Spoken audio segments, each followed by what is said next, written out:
What's up, Calcubots? I'm here with another video, and this time it's going to be on something called the discriminant, specifically for quadratics, because there is a discriminant for cubic and quartic root polynomials, but this one's going to be specifically to quadratic polynomials. So what the discriminant does is that it tells us the nature and the number of roots. And the discriminant is given by delta, which is this triangle. It's a Greek letter delta, is equal to b squared minus 4ac. Now, b squared minus 4ac may seem familiar, and there's a reason for that.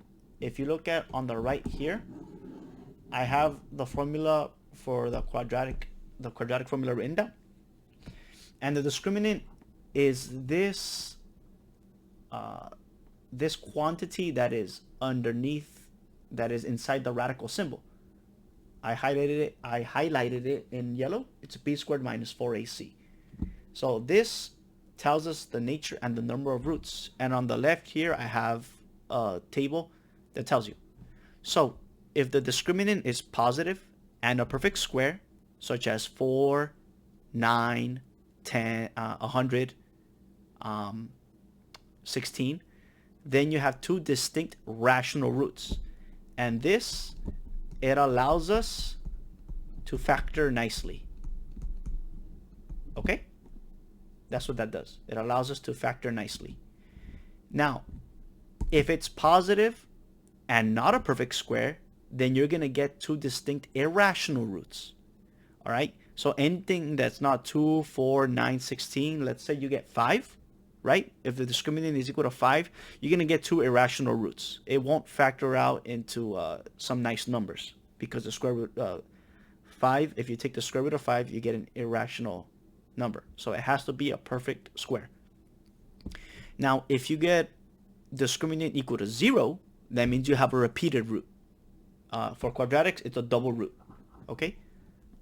And if you get anything that's negative, you're going to have complex roots.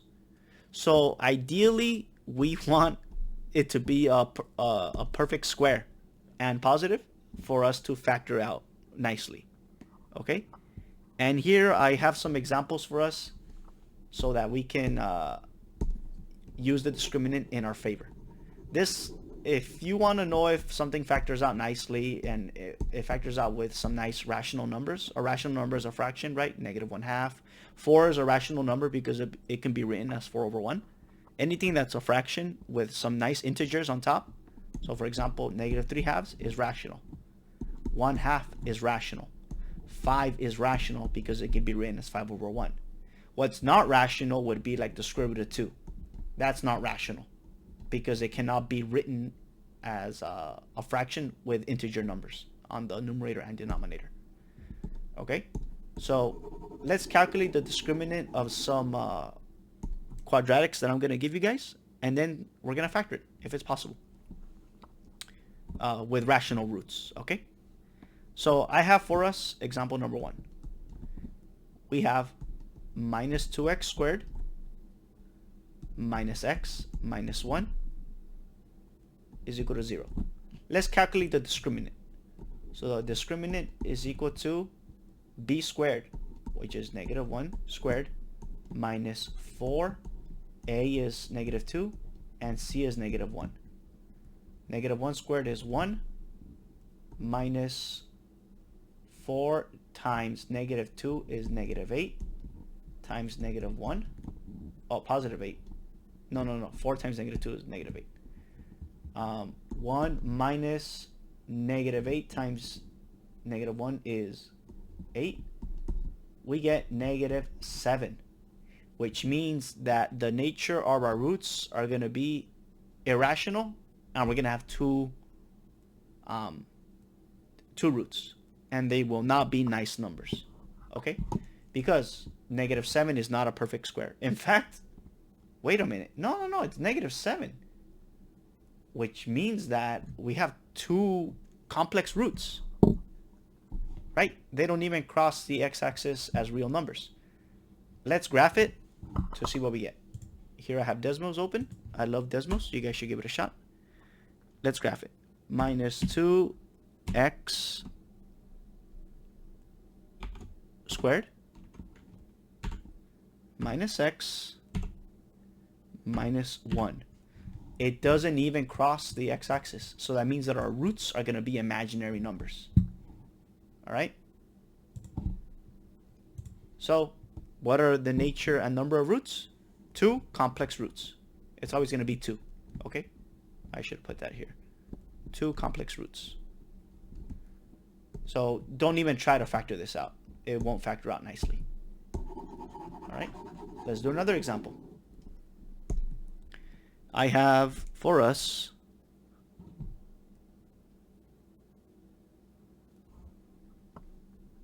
(6x squared minus 2x minus 3 is equal to 0). Let's calculate our discriminant to see if we can factor this out. So delta is equal to b squared, which is negative 2 squared, minus 4a, which is 6, and c, which is negative 3. 4 minus 4 times 6 times negative 3 is negative 18. 4, negative 4 times negative 18, so it's going to be 4 plus, I don't know what 4 times 18 is, but I have a calculator that can help us do that quickly. So we have 4 times 18.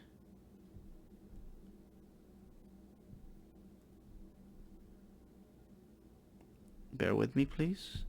I get 72, which means we get 76. And 76 is not a perfect square, which means that we're going to have irrational roots because it is greater than 0. So we have 2 of them, but they're not going to be very nice numbers at all. All right? And let's graph it so I can show you. 76 is not a perfect square. So 6x squared minus 2x minus 3. All right, it crosses. Very nice. Oh my God. See, look at our roots. Negative 0.559816 and 0.89315. How are you supposed to factor that out? Right? Technically, it does factor, but it won't factor with respect to integers or rational numbers, I should say. I'm sorry for that. It doesn't factor with respect to integers. So rational numbers, again, I said it. So don't even attempt to factor this out, right? If you want to find those roots, you should use a quadratic formula, right? Let's do another example. So we're not even going to factor this out. I wouldn't. Good luck. You won't be able to do it. If you can, cool. But you can technically do it by finding the roots. Any factor, any quadratic is technically factorable, right? Under the complex number system. But we're looking for, when you factor out a quadratic polynomial, you want some nice rational roots. So we still haven't found one that's that's positive and a perfect square. Here I have another example for us. This is example number 3. I have x squared plus 5x plus 2 is equal to 0. Let's calculate the discriminant.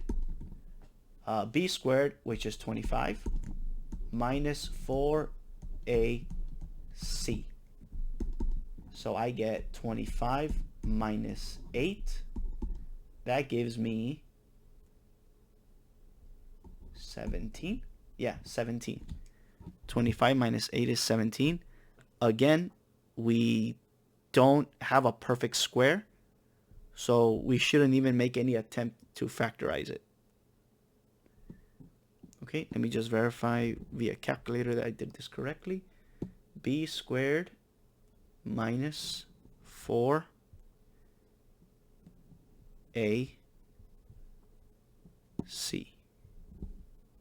Yeah, I get 17. So again, we're going to get 2 distinct irrational roots. Don't even factorize it, because it's not factorable with respect to rational numbers. Let's do another example. Number 4. I have for us, let me write it higher. Number 4. Okay, and I have the following example for us. Let's see if we can finally get a good one. I have 5x squared plus x minus 2. Let's calculate the discriminant. B squared is 1 to the power of 2, minus 4ac. I get 1 plus 4 times 5 is 20. 20 times 2. It's going to be positive, right? Plus. 20 times 2 is 40. We get 41. Again, we don't get any nice roots because 41 is not a perfect square, which means that we're going to get 2 irrational roots. Let's just verify it to make sure we're doing it right. 5x squared plus x minus 1. 5x squared plus x minus 1. 5x squared plus x minus 1. There they are. Look at that. Ugly, ugly, ugly. Not rational numbers. So it's not factorable with respect to rational numbers. We always want to try to get rational numbers, all right? All right. Let's get another one. Here I have x squared minus 9. All right, let's calculate our discriminant. We get b squared. Well, we don't have a b term, so it's just 0, minus 4a is 1, and c is negative 9, which means I get negative 4 times negative 9 is positive 36. Ayo, 36 is a perfect square because it's 6 times 6, which means this is in fact factorable. In fact, this is a difference of perfect squares. So I can actually factor it like this. X, and factors that make negative 9 are positive 3 and negative 3. Look at that. We got some nice looking roots, which means our root is at negative 3 and our other root is at 3.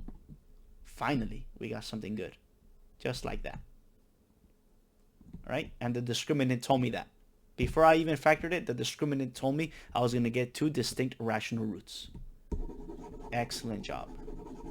Let's do another example. The discriminant is very useful, everybody.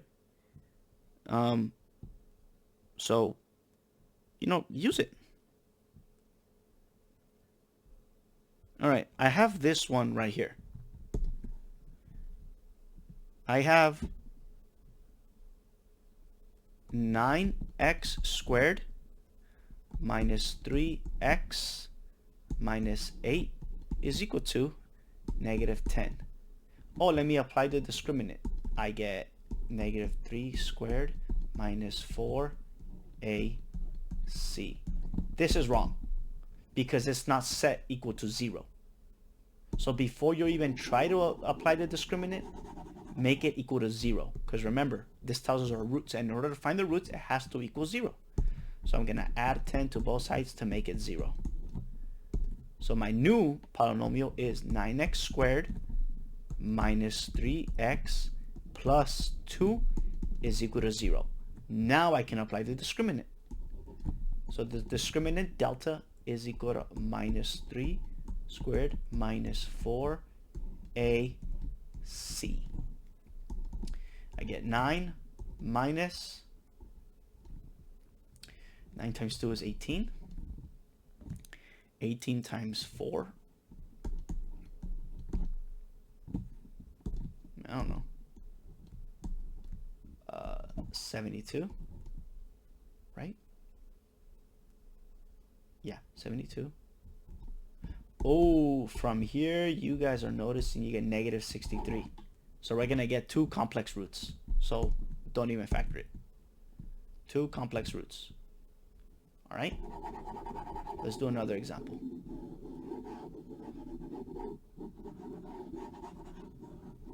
All right. Let's try another one. How about this one? I get negative 4x squared minus 4x is equal to 6. It's not equal to 0, so let's make it equal to 0. minus 4x squared minus 4x minus 6 is equal to 0. Now we can apply the discriminant. The discriminant delta is equal to minus 4 squared minus 4ac. A lot of negatives here. So I get 16 minus, that's 24.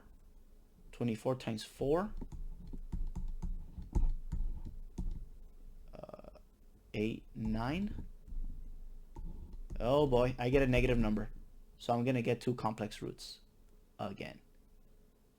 Right? It's a negative number. This is negative 80. Right? Yes. So again, we got two complex roots. Let's not even make an attempt.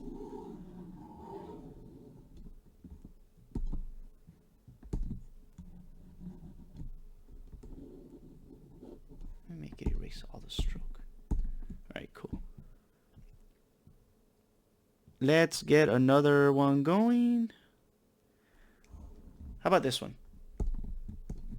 Let's do 9x squared plus 6x plus 6 is equal to 5.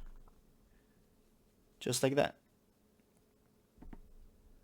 Okay, let's set this equal to 0 so we can apply the discriminant.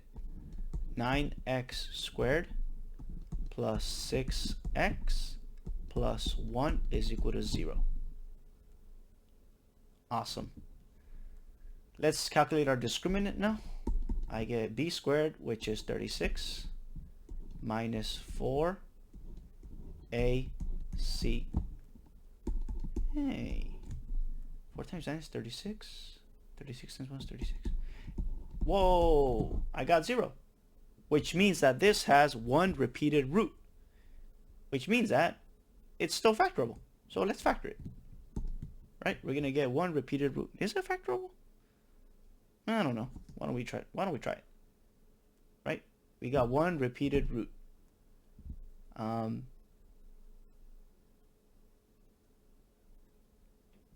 Let's try factoring it, just as an exercise. So our discriminant was 0. We're going to get one repeated root. I'm going to use the AB method, the ACB method. A times C is equal to 9, and B is equal to 6.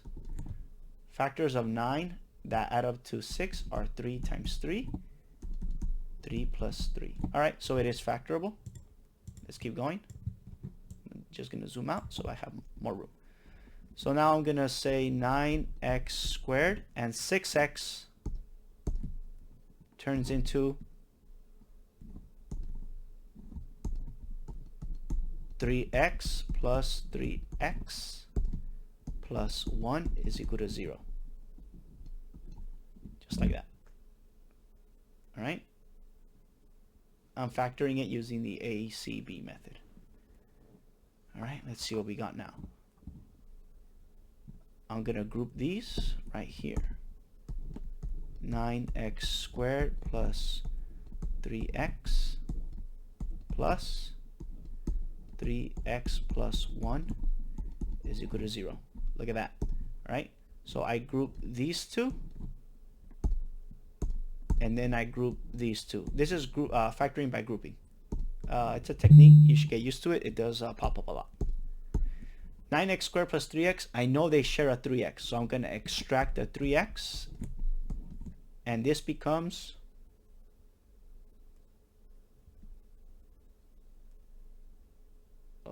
3x plus 1 plus 3x plus 1. You can't extract anything, so it just stays as 3x plus 1.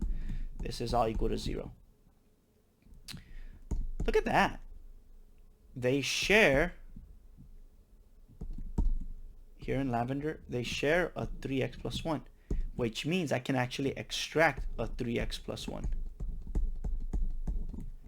And then my other factor is going to be whatever's left over. 3x, and there's a 1 in front here. and this is equal to 0. Look at that. It's a repeated root because we have two terms that are the same. So that means that my repeated root, right? I can rewrite this as 3x plus 1 quantity squared is equal to 0. So from here, because I have a square, it's a repeated root. So let's find what our repeated root is. The way you find it is set it equal to 0. So 3x equals negative 1. Divide by 3. That means that my repeated root is at negative 1/3. Just like that. Negative 1/3, which is equal to negative 0.33333333333333. It repeats forever. Okay? Let's graph it to verify our result. So we had 9x squared. And x squared. Oh boy, where'd I put it? Plus 6x plus 1. Right? Look at that. Repeated root. Look at that. Negative 0.333, which is the same thing as negative 1/3. All right? It is rational and it is a repeated root. Good work. I don't think repeated roots are always going to be rational, right? But I wanted to see if it was. That's actually a good investigation for you guys to do. Check if repeated roots are rational. No, not always. Not always. Not always. You're just guaranteed that they're going to be a repeated root. All right? So let's erase everything. Well, this is much easier.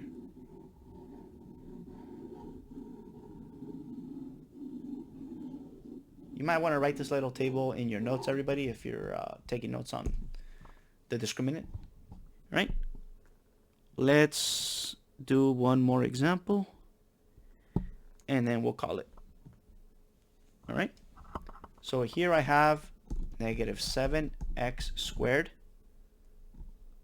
plus 16x is equal to 8x. Okay? We cannot apply the discriminant because it's not equal to 0, so let's make it equal to 0. We get negative 7x squared plus 8x, right? You subtract 8x from both sides, which gives us 0. So now we can apply our discriminant. Delta is equal to b squared, which is 64, minus 4a, negative 7, and c is 0. So it doesn't even matter what this is. It goes to 0, which means that our discriminant is equal to 64, which is a perfect square, 8 squared. All right, so we're going to get two distinct rational roots. All right, which means we can factor this bad boy out. Let's factor it. All right, our discriminant was a perfect square, so I'm going to leave that right there. Discriminant equals 64, which is a perfect square. So let's factor this out. It may not be obvious how you can factor it, but you know, it can be done. Let's do our AC and B method. A times C is equal to negative 7 times 0, which is equal to 0. And our B is equal to positive 8.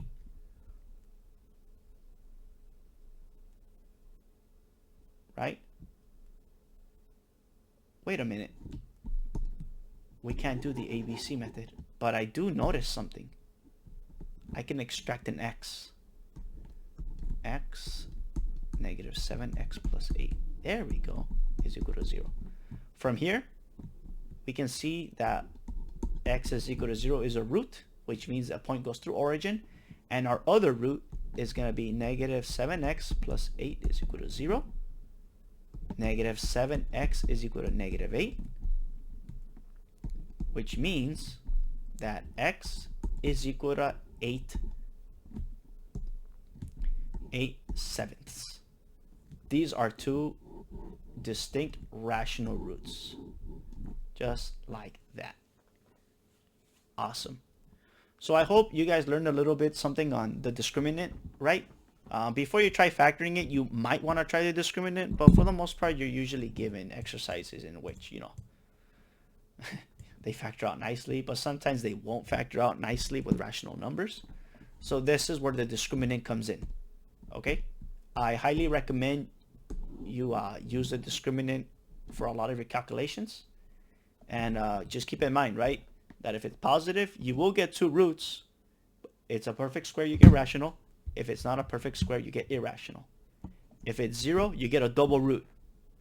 A double root because it's a quadratic, right? If it was a cubic, you get a triple root. If it was quartic, you get a 4 times root, right? A quadruple root. But it's a repeated root. And if it's less than 0, you get 2 complex roots, all right? They come in conjugate pairs. So just keep that in mind. So that's it for this video, guys, on the discriminant for quadratics. I hope this was clear for everybody and our exercises helped us out. So I'll catch you in the next one, guys. Peace.